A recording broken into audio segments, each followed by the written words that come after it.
Hello दोस्तों, मेरा नाम है भरत शर्मा और मैं आप लोगों के लिए आज एक फिर से नई वीडियो लेके आया हूँ।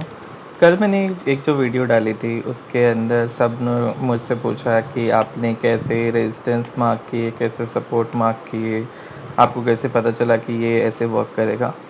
तो आज का दिन जब शुरू हुआ था तो मार्केट ने एक हाई क्रिएट किया। आपको मैंने बताया था कि जब भी मार्केट एक लेवल के बाद में रेजिस्टेंस फेस कर रहा होता है तो माइट भी वो उस रेजिस्टेंस के अबाव ही ओपन हो जाता है, क्योंकि इंट्राडे के अंदर कभी भी मार्केट उस रेजिस्टेंस को तोड़ नहीं पाती just because of OI change. और ओआई इतना चेंज होता रहता है कि वो रेजिस्टेंस उतना ही स्ट्रांग होता रहता है। तो जब जब वो लेवल टेस्ट करेगा वो उस रेजिस्टेंस को फेस करेगा और मार्केट डाउनफॉल करेगा। बट आज जब मार्केट ओपन हुआ तो मार्केट सीधा डायरेक्टली ऊपर की साइड में ओपन हुआ, हाई को ब्रेक किया। अब हाई को ब्रेक करने के बाद में मार्केट ऊपर सस्टेन नहीं कर पाया, और जब मार्केट ऊपर सस्टेन नहीं कर पाया तो सीधा डाउनफॉल होता चला गया। ये होता है हमेशा ब्रेकआउट फेलियर। जब भी मार्केट ब्रेकआउट करता है तो ब्रेकआउट के बाद में अगर मार्केट सस्टेन नहीं कर पाता तो एक अच्छी खासी सेलिंग दिख जाती है। तो आज मार्केट में वही हुआ और अच्छी खासी सेलिंग दिख गई। तो ये था कल के शेयर मार्केट का रिव्यू, जो आप लोगों ने आज अपनी आंखों से देखा होगा अपने रिव्यू के अकॉर्डिंग। बाकी आज के लिए मैं आपको कोई भी मार्केट की कोई न्यूज़ नहीं दूंगा, जस्ट बिकॉज मैं यही बोलूँगा कि market is highly risky and आप लोग इससे दूर रहें तो बेटर है। बाकी मैंने आपको सेकंड ऑप्शन बताया था कि आपको कैसे शेयर्स के अंदर परचेज एंड सेलिंग करनी है। आप उस मेथड को यूज़ कर सकते हैं और उसके अंदर ग्रो कर सकते हैं। उस मेथड से आपको ये है कि आपका रिस्क बहुत कम रहता है, रिवॉर्ड भी आपका कम रहता है। बट ये है कि आपको लॉस की जो मतलब आप हाई रिस्क लॉस लेते हैं ऑप्शन ट्रेडिंग के अंदर, वो आपको कम हो जाता है शेयर बाइंग और शेयर सेलिंग के अंदर। तो आप लोगों को आज मैं ये चीज़ बस इतना ही बताऊंगा शेयर मार्केट के बारे में। मैं आप लोगों के लिए आज नया लेके आया हूँ ऑनलाइन गेमिंग्स।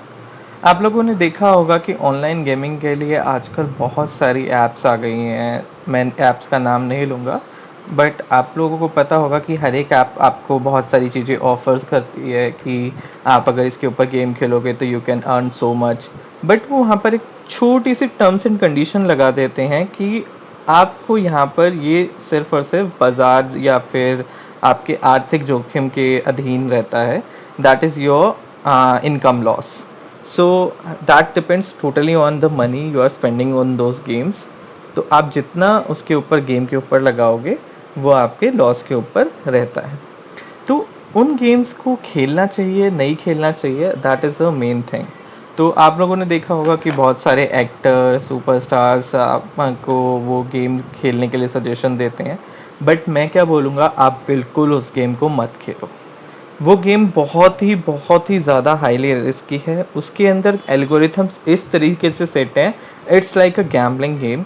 जो आप मतलब अगर आप हाईली लकी हो तो आपको एक इनफाइनाइट एल्गोरिथम लूपिंग में से कोई एक ऐसा लूप मिल जाता है जो जब आप बहुत ही ज़्यादा लकी होगे जो आपको विन करा देगा। अदरवाइज आपको हमेशा वो एल्गोरिथम धीरे धीरे धीरे धीरे एक बार दिखाएगा कि that you are earning, and then after आप जितना भी उसके अंदर मनी स्पेंड करोगे वो सब कुछ आपका ले जाएगा, क्योंकि वो गेम डिज़ाइन ही इस एल्गोरिथम के बेसिस पे हुए हैं कि वो आपकी मनी को अपने पास में खींच ले। तो इसलिए मैं रिकमेंड करूँगा प्लीज़ अवॉइड करो ऐसे गेम्स को। गेम को जस्ट फॉर गेमिंग के लिए खेलो, for to get your mental stress relax, तो आप उसके लिए गेम खेल सकते हो। अदरवाइज आप उस चीज़ को अवॉइड करो। आप लोगों के लिए मैं यही चीज़ बताऊंगा कि गेमिंग आपको अगर करनी है तो आप कोई ऐसे गेमिंग प्रेफर करो जिसके अंदर आपका कोई भी मनी सोर्स इंक्लूडेड ना हो। और मनी सोर्स जहाँ इंक्लूड हो जाता है to play any of the game, या फिर उससे आपको प्रॉफिट या लॉस होता है तो वो आपको लॉस ही दिखाएगा unless you are highly lucky.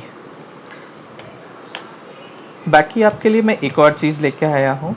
आजकल एक नई चीज़ चली है कि मार्केट के अंदर एक 500 रुपीज़ का नोट आया है जो है फेक करेंसी। अब ये फेक नोट क्यों आए हैं? क्योंकि जब आपने डीमोनेटाइजेशन का पार्ट देखा तो 2000 के नोट रिलीज़ हुए थे। अब वो 2000 के नोट भी गवर्नमेंट ने बोला था कि that they will ban it at after certain period of time. तो अब वो 2000 के नोट तो चले गए, तो मार्केट के अंदर जो वैल्यू आई है वो सब जो मेन जो नोट रहा है हमारे पास में वो है 500 रुपीज़ नोट। तो अब क्या है कि कुछ थीव्स मतलब चोर लोचक्के जो भी हैं आपके, जो मार्केट के अंदर ऐसी फेक करेंसी फैलाना चाहते हैं, तो उन्होंने क्या किया है कि अब 2000 के जो नोट थे हमारे पास में, वो जितनी भी पब्लिक है उसको सितंबर से पहले, सितंबर 30 तक उन करेंसी को चेंज करके 500 में लेके आएंगे वो, just because 500 is now the highest currency note. तो अब क्या कर रहे हैं कि इन्होंने क्या किया है कि एक फेक नोट चला दिया है 500 रुपीज़ का, just to grab that real currency, और उसके बेसिस पे आपको फेक करेंसी आगे मार्केट में चली जाएगी। इसमें एक बैंक में शामिल है, मैं उसका नाम नहीं लूँगा, बट उस बैंक से कुछ नोट तो वापस हो चुके हैं बट कुछ अभी भी इन द मार्केट है। So when you are looking for any of the 500 note with a star sign, या फिर आपको कुछ ऐसा लगता है कि ये नोट फेक है, आप गवर्नमेंट की प्रॉपर गाइडेंस के अकॉर्डिंग जाइए, चेक फॉर दैट नोट कि 500 रुपये का जो आपका नोट है वो ओरिजिनल है या नहीं है। अगर आपको ज़रा भी लगता है कि वो ओरिजिनल नहीं है तो आप उस 500 के नोट को ना लें, एंड उसकी आप चाहें तो कंप्लेन भी रजिस्टर करा सकते हैं। तो मैं ये चीज़ बोलूँगा कि अगर आपको कोई भी कस्टमर, या फिर अगर आप किसी बिज़नेस में हैं, या फिर आपको कहीं से नोट मिलता है, तो ट्राई करना कि आप उस नोट को ना लें, अवॉइड करें, ऐसे कोई भी क्रिमिनल एक्टिविटी को सपोर्ट ना किया जाए। तो दोस्तों आज के लिए बस इतना ही।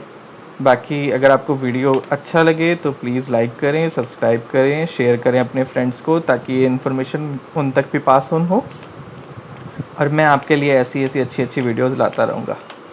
Thank you and have a great day.